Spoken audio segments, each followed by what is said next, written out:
On the morning everything collapsed, Elena Rossi walked through the cold New Jersey rain with only $12.40 left in her bank account and a single thought repeating in her mind. If I lose this job, my son loses his medicine. The wind pushed against her thin coat as she crossed the empty industrial blocks. Her sneakers soaked through, but she kept moving, gripping the strap of her bag like someone holding on to the last piece of stability in their life. Inside that bag was a lunchbox for her 8-year-old son, Luca, and the inhaler he depended on. She checked her phone. A past due notice. A rent reminder. A pharmacy alert about Luca's refill next week. And that same number, $12.40. It felt heavier every time she looked at it. Ahead of her, Ventura Global towered through the rain. Glass, steel, precision. A place where being even a minute late could cost you everything. Elena quickened her pace. She always left early. She always planned around storms, buses, and the fragile balance of single motherhood. Today was supposed to be simple. Walk the 40 minutes, clock in on time, survive another day. But halfway through the narrow back roads, she stopped under an awning to wipe the rain from her eyelashes. She checked the time. She was early. Then she heard it, a sharp metallic clatter cutting through the rain, followed by a strained gasp. The sound came from a side alley most people hurried past without looking. She told herself, "You don't have time for this." But another low, human sound followed. She stepped into the alley. Rain echoed in the narrow space. Trash bins lined the wall. A stack of pallets leaned crookedly. And on the ground, half hidden in shadow, lay a man. At first, she thought he'd slipped. Or maybe passed out drunk. That's what 2 warehouse workers muttered as they walked by without stopping. But Elena knew when something wasn't right. She approached. His suit was expensive, tailored, totally out of place here. Rain plastered his hair to his forehead. His hand trembled violently. "Sir?" she asked, kneeling despite the cold soaking through her jeans. "Can you hear me?" His eyelids fluttered. His mouth opened, but no words came. Then she smelled it, a sharp, fruity scent. Familiar. Dangerous. She pushed up his sleeve, searching, and found a medical bracelet. Type 1 diabetic. Insulin dependent. Her pulse surged. She rummaged through her bag, past receipts, past her umbrella, until she reached Luca's lunchbox. Inside, a single juice box, the one he loved. She tore the straw open with her teeth, stabbed it in, and lifted the man's head just enough. "Try," she whispered. "Please. Drink." The straw touched his lips. After a long second, he drank. Weak sips at first, then deeper ones. His breathing steadied by tiny degrees. His hand shook a little less. Rain dripped from Elena's eyelashes as she held him. "You're doing good," she murmured. His gaze finally focused on one small detail, the bright red Superman keychain hanging from her bag. He stared at it like it meant something. She didn't have time to wonder why. She dialed 911. "There's a man behind Ventura Global," she said breathlessly. "Diabetic emergency. He's responding, but he needs an ambulance." The operator asked questions. Elena answered quickly, glancing between the man's fading panic and the blurred gray rain outside the alley. "What's your name, ma'am?" Her pulse spiked. Giving her full name meant reports, HR meetings, delays she couldn't afford. "Elena," she said. "Just Elena." Siren sounds rose in the distance. She checked the time. She could still make it, barely. But stopping here already meant she was late. She looked down at the stranger she had just saved. "You're going to be okay," she whispered. "They're almost here." For one more moment, she stayed kneeling there, torn between fear and responsibility, between her son and this stranger, between survival and compassion. The siren grew louder.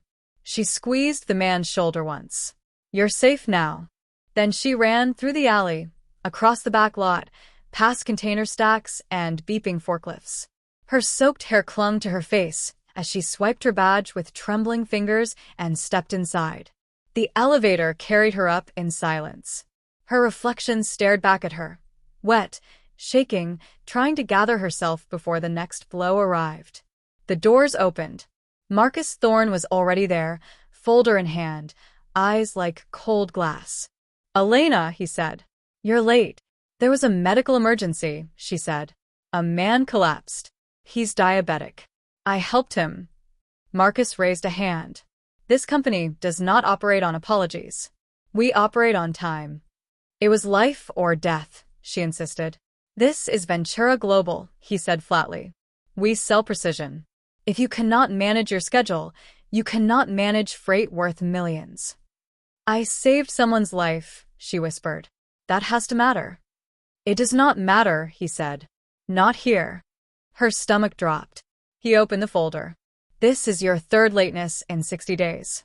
As of now, your employment with Ventura Global is terminated." The office fell into a heavy, uncomfortable quiet.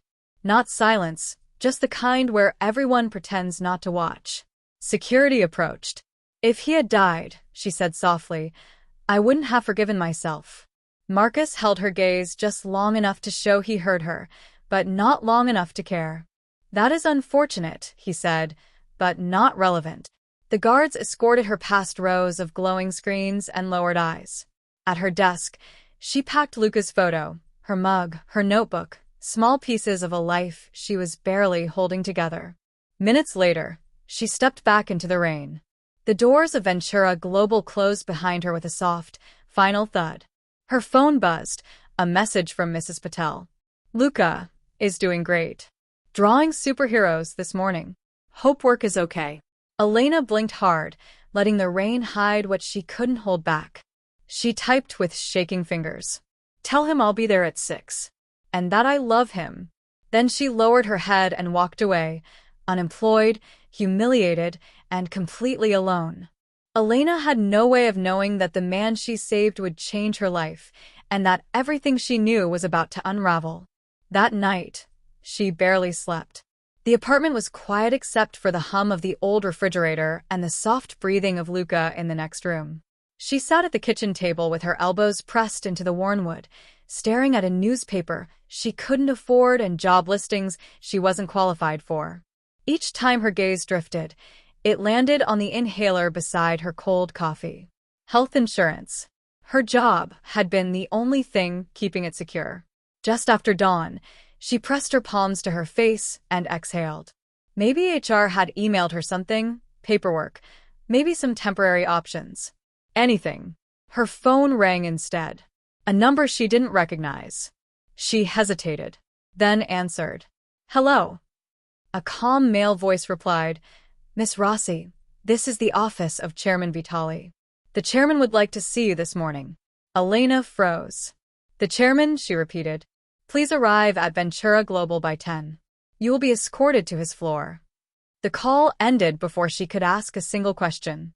For a moment, she stood motionless, phone still pressed to her ear. She had been fired less than 24 hours ago. Why was the most powerful man in the company calling her back? Luca padded out in his pajamas, rubbing his eyes. "Mom? Are you okay?" Elena forced a smile, brushed his cheek with her thumb. "Eat your breakfast, sweetheart. I'll be right back." Inside, fear spiraled through her. What could a billionaire CEO possibly want with a dismissed operations worker? By 10 o'clock, Elena stood outside Ventura Global again, clutching her coat against the wind. Returning felt like walking into a place that had already spit her out. But when security scanned her ID, it activated. Still active. The guards exchanged glances. One stepped forward. "Miss Rossi, this way." He didn't lead her toward HR, or any floor she knew. He led her to a private elevator, one she had never seen before. It had no buttons, no numbers. Just a key slot. The guard inserted a key card and pressed the only button. "You'll be escorted back when your meeting is done." The doors closed. As the elevator rose, everything went silent. No forklift beeps. No voices from operations. Just a suffocating, electric quiet. When the doors opened, Elena stepped into a world that looked nothing like Ventura Global. Warm lighting, dark wood panels, framed maps of global ports, security men in tailored suits who looked more military than corporate. A woman at the reception desk nodded once. The chairman is expecting you." Elena's stomach tightened as the door opened. There he was, the man from the alley, but not the half-conscious, rain-drenched stranger she saved. This was Dominic Vitali, standing tall, composed, dressed in a charcoal suit that probably cost more than her monthly rent. His presence filled the room, not just with wealth or power, but control, precision. He turned toward her, studying her with unnerving focus. "Elena Rossi," he said. "Come in."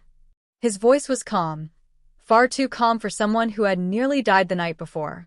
You're the chairman?" she asked. "Yes." "And you were in the alley?" "Yes." "Why?" He gestured toward the chair. "Sit." She sat. Dominic remained standing for a long moment, hands clasped behind him, eyes fixed on her with a strange mix of respect and calculation. Finally, he spoke. "You saved my life yesterday." She shook her head. "Anyone would have." "No," his voice was sharp. "Thousands of employees pass through that district. Hundreds walked by that alley yesterday. 2 walked past me while I was on the ground." He paused. "You were the only one who recognized what was happening." He tapped a remote. A security feed appeared on the monitor. Rain. The alley. A camera angle showing her kneeling, holding a juice box to his lips. The footage zoomed in on her Superman keychain. "That," Dominic said, "is how I identified you." Elena stared at the footage, embarrassed, relieved, unsettled. "But why did you collapse?" she asked. "Your bracelet said type 1 diabetic, but that level of hypoglycemia, something had to cause it." Dominic's jaw tightened. "That's why you're here." He walked around to his desk and sat, posture shifting into something guarded. "My insulin was tampered with," he said. "Diluted. Switched. Someone wanted me dead, cleanly, quietly, without evidence." A chill ran down Elena's spine. "You think someone inside the company?" "I don't think," Dominic said. "I know." He leaned forward, elbows resting on the desk. "And I need someone with your eye for detail. Someone who doesn't assume. Someone who sees what others ignore." "Me?" Elena whispered. "You've worked in internal operations for nearly 2 years," he said. "I reviewed your audit records last night. Your error detection rate is the highest in the department." "But I was fired," she said. "No," Dominic replied. "You were removed." "Isn't that the same thing?" His gaze darkened. "No." "Marcus Thorne fired you because he believed your absence was a liability. I'm reinstating you because your presence is an asset." She stared at him, speechless. "I want you to work directly under me," he continued. "Head of Internal Audit. Effective immediately." Elena almost laughed, not out of humor, but disbelief. "You want me to run an entire division?" "No." His eyes locked onto hers. "I want you to find a traitor." Her pulse thundered in her ears. Someone inside the company had tried to kill him, and Dominic Vitali wanted her to uncover who. "Why me?" she whispered. Dominic didn't hesitate. "Because you saw what no one else saw, and you acted when everyone else walked away." Silence filled the room, heavy and electric. Then Dominic pressed a button on his desk phone. "Send Marcus in." Elena's heart tightened. "Wait." The door opened. Marcus Thorne walked in with perfect posture until he saw Elena sitting in the chairman's office. Confusion hit him first, then panic. Dominic didn't waste a breath. "Marcus," he said smoothly. "Effective immediately, Ms. Rossi is your superior. She will take control of all access codes, files, and system permissions related to warehouse logistics and carrier audits." Marcus blinked rapidly. "Sir, is this some kind of joke?" Dominic's voice dropped, cold and lethal. "I do not joke about betrayal in my company." Marcus swallowed hard. His eyes flicked toward Elena. Shock, disbelief, and something else, fear. Elena had no idea that saving a stranger in an alley would change her entire life. That night, sleep never came. The apartment was silent except for the hum of the old refrigerator and the soft breathing of her son, Luca, in the next room. She sat at the kitchen table, staring at a newspaper she couldn't afford to buy and job listings she didn't qualify for. Every few minutes, her eyes drifted to the inhaler beside her cup. Her job had been the only thing keeping her health insurance intact. When dawn arrived, Elena rubbed her eyes and checked her phone, hoping for an email from HR. Instead, the phone rang. A number she didn't recognize. "Hello," she said nervously. A calm voice answered. "Miss Rossi, this is the office of Chairman Vitali. The chairman would like to see you this morning." Elena froze. "The chairman? Please arrive at Ventura Global by 10. You will be escorted to his floor." The call ended before she could ask why. She stood there, stunned. The same company that fired her less than 24 hours ago was asking her to come back. Luca wondered in rubbing his eyes. "Mom, are you okay?" She forced a smile. "Eat your breakfast, sweetheart. I'll be right back." But inside, her stomach twisted with fear. Why would the billionaire chairman of a logistics empire want to meet her? By 10, Elena stood at the entrance of Ventura Global again. Security scanned her ID, still active, and exchanged confused glances when a special authorization popped up. A guard escorted her to a private elevator she'd never seen before. No floor numbers, only a single button. When the doors opened, she stepped into a luxurious hallway nothing like the rest of the building. Warm lighting, dark wood, framed maps, silent guards. The receptionist opened the door to a corner office. And there he was, Dominic Vitali, the man she had found collapsed in the alley the night before. But this Dominic was nothing like the one she'd helped. Now he stood tall, powerful, every inch a man who controlled continents. "Elena Rossi," he said. "Come in." They sat across from each other. Dominic studied her with unsettling focus. "You saved my life yesterday," he began. "Anyone would have stopped," she replied. "No," he said sharply. "Two people walked past me while I was on the ground. You were the only one who understood what was happening." He pressed a remote. Security footage appeared on the wall, showing Elena kneeling beside him, helping him drink juice, her Superman keychain swinging from her bag. "That's how I found you," he explained. She swallowed. "But why did you collapse? Your bracelet said type 1 diabetic, but—" "My insulin was tampered with," Dominic said, voice low. "Someone wanted me dead." Cold fear ran through her. "Someone inside the company?" she whispered. "I know it was someone inside," he replied. "And I need your help." "Me?" she blinked. Dominic nodded. "I reviewed your audit records. Your detection rate is the highest in your department. You see patterns others miss." "But I was fired." "No," Dominic said. "You were removed." Before she could ask what that meant, he pressed a button. "Send in Marcus." Marcus Thorne, the man who had fired her, walked in. When he saw Elena, panic flickered across his face. Dominic's voice was ice. "Effective immediately, Ms. Rossi is your superior. She will take over all access codes and audit permissions." Marcus paled. "Sir, is this a joke? I don't joke about betrayal inside my company." Marcus left the room stiffly, hatred simmering in his eyes. Dominic turned back to Elena. "Welcome to the top floor," he said with a faint smile.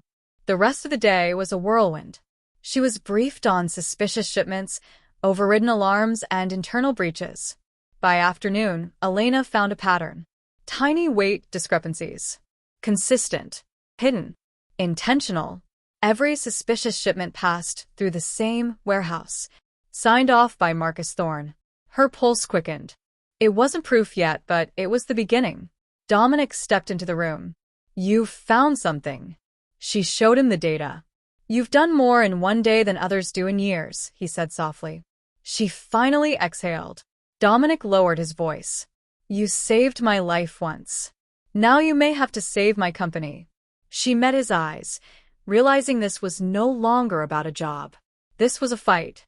But the next morning, everything fell apart. Her computer displayed an alert. Unauthorized transfer detected. Origin, Rossi. Destination, offshore account, Luxembourg. Amount, $480,000.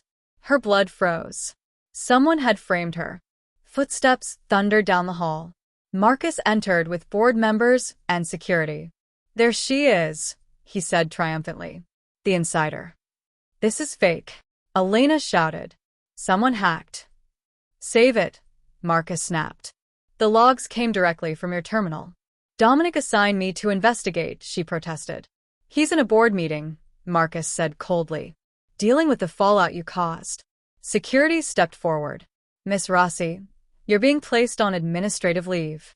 Before they could detain her, a voice filled the doorway. I'll take it from here. Dominic. For a moment, relief washed over her, until she saw his expression. Miss Rossi, he said sternly, you are terminated from Ventura Global and barred from the premises. Elena's heart dropped. Dominic, you know I didn't do this. His voice was flat. The evidence is overwhelming. It's fabricated. You created noise where there should be order. She stared at him, tears burning. I saved your life. For a split second, something flickered in his eyes. Pain. Regret. But then he shut it down. And now I'm saving yours, he said quietly. She didn't understand. 2 guards escorted her outside. Marcus watched with a satisfied smirk. Back home, she collapsed into a chair. The Superman keychain dangled from her bag, a reminder of her strength. She opened her laptop and analyzed the shipping data again. And there it was. A massive theft plan for tonight. Marcus would steal $50 million worth of high-value cargo. He framed her as cover. Elena grabbed her coat. She wasn't going to let him win. The port was a storm of steel and shadows. Elena navigated the maze until she spotted Marcus loading specialized containers. A mercenary noticed her. Marcus whirled around, fury twisting his face. You just don't know when to stay down.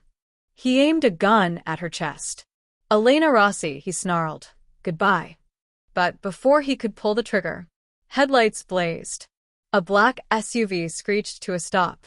Dominic emerged, furious, with his elite security team. She was never the threat, Dominic said. You were.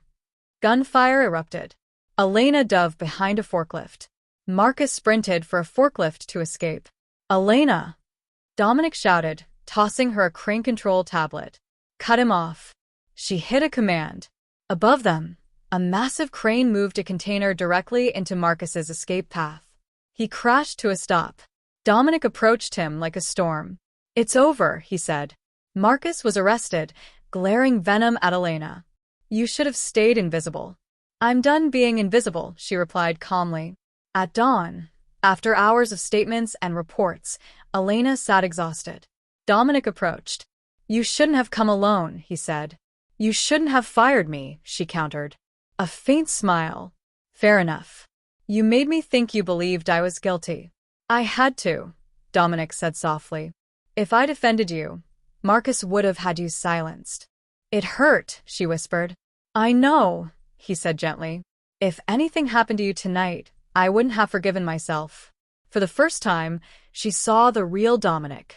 1 week later, Elena walked into Ventura Global as the newly appointed chief operating officer. Respect followed her through every hallway. In her new office, she found a familiar Superman keychain waiting on her desk. Dominic stood in the doorway. Dropped something, he said. She smiled, truly smiled. Later, when a drenched, terrified new intern apologized for being late, Elena offered her a warm cup of coffee. Take a breath, she said softly. I've got the rest. Dominic watched quietly down the hall, eyes soft. Because kindness had cost Elena everything once, and then rebuilt her life in ways she never imagined. Power wasn't fear. Power was courage. And Elena Rossi would carry that forever.